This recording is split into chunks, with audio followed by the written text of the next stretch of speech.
today I thought we'd take a look at Luminar. Luminar 2018 by Skylum, formerly MacFun. Pretty cool software. I thought we'd take a look at their presets today. This is an image I downloaded from Pixabay. It's a stock photo agency, free stock images, so check them out. I will leave a link for you at the bottom of this video. So let's take a look here and see what we got. So first off, let's take a look at the categories down here. So I'm going to click on categories. And when I click on categories, you'll notice we have all these different preset categories. Now this is really cool. This is one of the coolest things about Luminar. You have all these presets.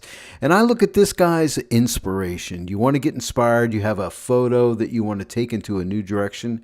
Check out these these preset categories. Okay, so let's, for instance, I'm going to go into Splitsville.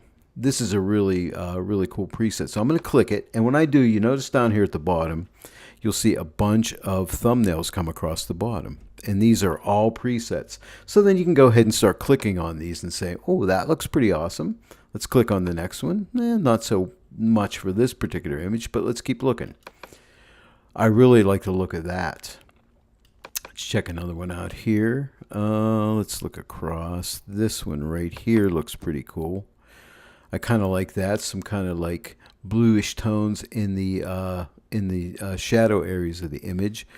Let's take a look at this guy right here. I actually like the feel of this one. I think it has a nice warm feel with the snow and everything. It's quite pleasant for me, and I kind of like that one. So let's dive into this and take a look and see what they're doing here.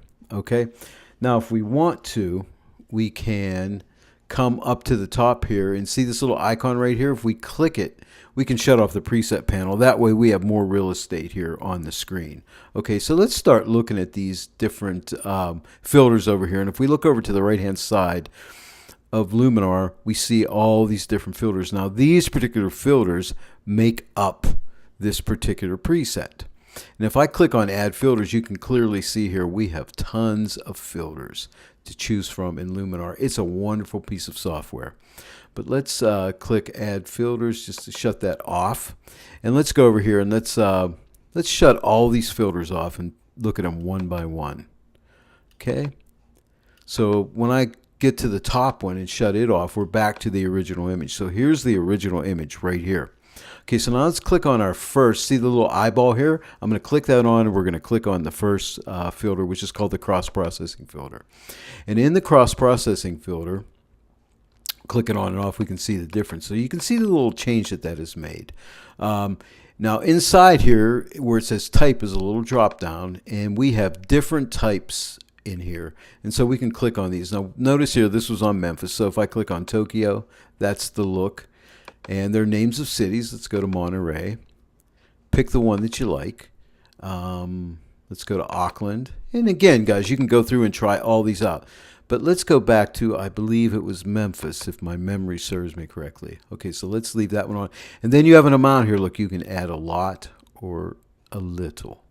So let's put it right around where it was. I think it was around 45 to 46.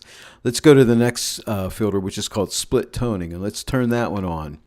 Okay, and here we can see that we have highlights, shadows, and then we have a balance between highlights and shadows. And this is just like the split toning that you would find in pretty much any piece of software, with the exception of On1. On1 split toning is a little different. When I do a video on the On1 split toning, I'll go into that in fuller detail. But actually right here, let's take a look. So split toning. So right now we're looking at the highlights, okay? So watch, if I bump up the saturation here, you can see I'm adding more of this color right here into the highlights. So I'm going to back it off to where we like it, right about where it was. It was looking pretty good. So let's put it right there. And now we're looking at shadows. We're going to bluish type tone in the shadows. What if we didn't want the blue tone? We wanted to take it a little warmer. Or, yeah, let's go a little warmer. So let's move it to the left here. See, now I'm taking it into warmer tones. If I go to the right, I'm taking it into cooler tones. I love split toning. I think it really can stylize your image. But for me, I'm going to go a little bit into the warmer tones because that's just the way I'm feeling today, warm and cozy. It is summer, not winter, but I am feeling cozy and warm. For what that is worth. Now we have the saturation. We can bump that up. Okay, and now we notice we're actually I'm a little on the greenish side here. So let me just pull that a little warmer right about in here. And let's just pull that saturation back to say what we like. Maybe say somewhere right around in there. Okay, and let's look at the before and after. So right there, we've added that amount. Okay, and up here at the top, guys, we have this amount slider, and this would be more like, say, like in Photoshop, the amount of the effect that you have on it, or the I don't know why I'm at a loss of words right now, guys, but the opacity for that layer. How much opacity do we have in that layer? So let me pull this back, and look, I can take it the whole way off, or I can add as much of that split toning as I like. And let's put it, say, like right around there. Okay, so now let's go to the next filter, and that's the matte look. Let's shut it off. Okay, and see what it's doing. That's off and that's on. See what it does? It mats the image a little bit. It takes the shadow areas and takes a little bit of that contrast out of the shadow areas. And the matte look is very popular today. Now let's take the amount here and jack that amount up so we can make it very matte. You see, like around the blacks start to open up a lot, and it really gives you that intense matte look. Depending what look you're looking for, you can set that. But for me, I'm going to put it right somewhere that I think looks good for me, and that's right about here. Then we have different adjustments here. We have fade. We can fade that a little bit. And the best way that you can learn these sliders, guys, is just play with them. Don't be afraid to move them around. You're not going to break anything. So just adjust it till your eye likes it. Then if we want to add more contrast to this, we can add more or take some of that contrast out. It just depends what kind of a look you want. And then the vividness would deal with your colors. Okay, if you want more vivid colors or less vivid colors. Let's take it more to the left. I'm just feeling a little more nostalgic look to this image. Okay, right around there. And then, of course, we have toning down here. And right now, in this preset, the toning is, the range is turned off as well as the hue. But let's just turn that up and see what it does. So as you can see, that it's toning the overall image. And then we can add the hue. It's kind of like similar to the way a split tone would work. But watch, I'm going to adjust that. So we can take that whole image to a certain hue. Okay, like if I want to put a little bit of pinkish, purplish look into it, maybe cut that range down, just maybe add just a hint of it.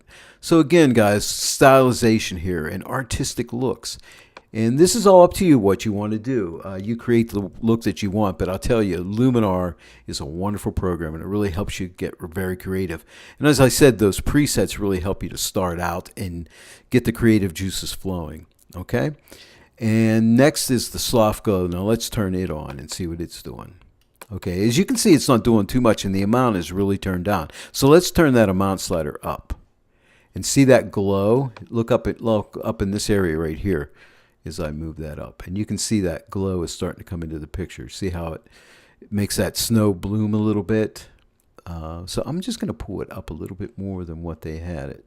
So say like maybe right around there. And then there's a smoothness adjustment. You can adjust the smoothness of the glow, the brightness of the glow. I'm going to take it back a little bit here. And you can either warm it up or cool it down. And that's going to be a subtleness there. But I'm going to just take that warmth up just a little bit. The next adjustment is, and the last adjustment is the vignette. Now let's turn that on. And as you can see, guys, it does just what it says. It puts a vignette. Now, one cool thing about Luminar's vignette is, see right here where it says inner light? Okay, so let's take that amount and turn that up a little bit. And you can see when I get around 0, that's no vignette. If I go to the right, I can add a positive vignette if you want that dreamy look to your image. But in my case, I'm going to go with a negative vignette like this, darken off the edges so I pull attention into the dog. And this is really cool. See this place center right here? If I click it, and I can place the center of my vignette right on my dog, so my dog's face. So we can draw attention to the dog's face. Now again, let's pull the amount darker a little bit. So darken up the edges a little bit, pull it into the dog. Now this is a cool feature. See where it says inner light? I can take this inner light and I can just bring it up a little bit and just put a little more light on the dog's face to really draw attention to the dog. And then the vignette, you can adjust the size right here of the vignette, like how big a vignette you want. You want to like zoom into his head more, so we can make the size smaller or we can make the size larger. I'm going to make the size right about there, and then we can adjust the shape of the vignette. Okay, I'm going to keep more of an oval shape, and then we can feather the transition. See, there's feathering the whole way off so you can see the actual shape of the vignette, and then I can adjust the feathering up so we can just let that blend right in. Let's look at the before and after. So what I'm going to do at the bottom, guys, see at the very bottom here where it says filters amount, I'm going to pull that the whole way to the left.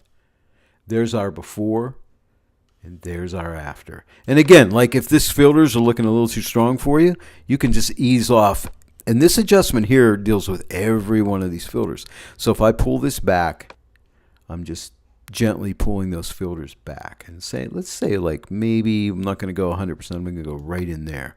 Okay, so there's our picture. So I hope you enjoyed this one today, guys, and I will talk to you next time. And if you get a chance, and if you like this video, just give it a like, and please subscribe to my channel so you can stay up with all my latest videos. I'm going to be doing these on a very regular basis.